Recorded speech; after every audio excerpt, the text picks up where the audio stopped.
Adair Turner is chair of the international think tank, the Energy Transitions Commission. He says the UN conference remains vital despite the absence of the United States.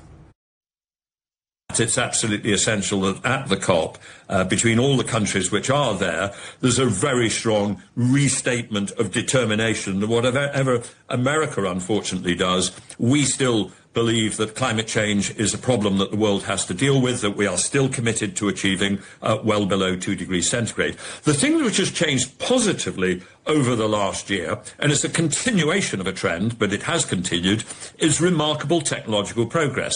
We are seeing, continued cost reduction in, for instance, solar PV, in the cost of electrolyzers, in particular in China, in the cost of batteries. The falling cost of batteries is really one of the most extraordinary features of the last 2 to 3 years, down 50, 60%. And that's crucially important because it means that in many parts of the world, it really is now possible to think about building electricity systems which depend on solar plus batteries for a very significant proportion of their electricity, and via batteries can provide it throughout the day and the weeks and the year. And so I think the other thing that we need as COP, as well as a restatement of the determination that the world will pursue that target of well below 2 degrees centigrade, is we need a sort of confidence, and we need people to be grabbing the opportunities and talking about the opportunities which these trends in technology, very favourable trends in technology, now create. At the end of the last COP, there was a loose agreement, a fudge on climate finance. It's always about the money in the end, isn't it? I think what we've got to do on the climate finance thing is get beyond trying to, have one big figure with a whole load of words from it and narrow it down and deal separately with at least 2 different categories of climate finance. We need to say we've got to mobilise hundreds of billions through the development banks of the world. Now, that's not grants, that's not giveaways, but it's lending or equity investment at a reasonable cost of capital. And we've all got to agree how we give the development banks of the world the resources to do that on a much greater scale, and how we also have a set of reforms to the way that some countries work their electricity or energy systems, which enables the development banks to lend to them in a safe fashion. We've got to do that, and that's hundreds of billions or even billions, or even trillions. And then separately, we've got to say there is an issue of how do we help the very poorest countries of the world,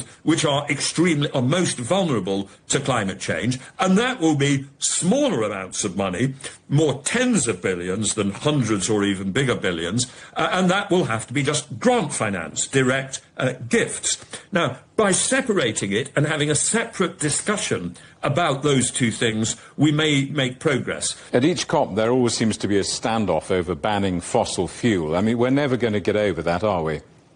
Again, I think it's rhetorically useful to understand that the only way to get emissions down is to reduce our use of fossil fuels over time. Any idea that we can offset all the fossil fuels with carbon capture and keep producing fossil fuels at the current level is a bit of a delusion. But beyond getting a broad commitment, again, I think we mustn't get too hung up on these precise words. It's far more important to focus on the new things that we're going to do, the commitment to huge newer quantities of renewables, commitments to really drive energy efficiency, where there's a huge opportunity through electrification. Commitments, I would say, to try to agree international frameworks on carbon pricing, because that's the only way we're going to get decarbonisation of what we sometimes call the hard-to-abate sectors of the economy, like steel, cement, chemicals, shipping, aviation. Again, I sort of think the COPs have got to move away from these endless debates in the last 24 hours about statements and where's the comma here and comma that on these general philosophical issues. Let's concentrate on the positive things we need to do, that we know we need to do, and try and get agreement on those concrete actions. And with that, I think we'll make more progress.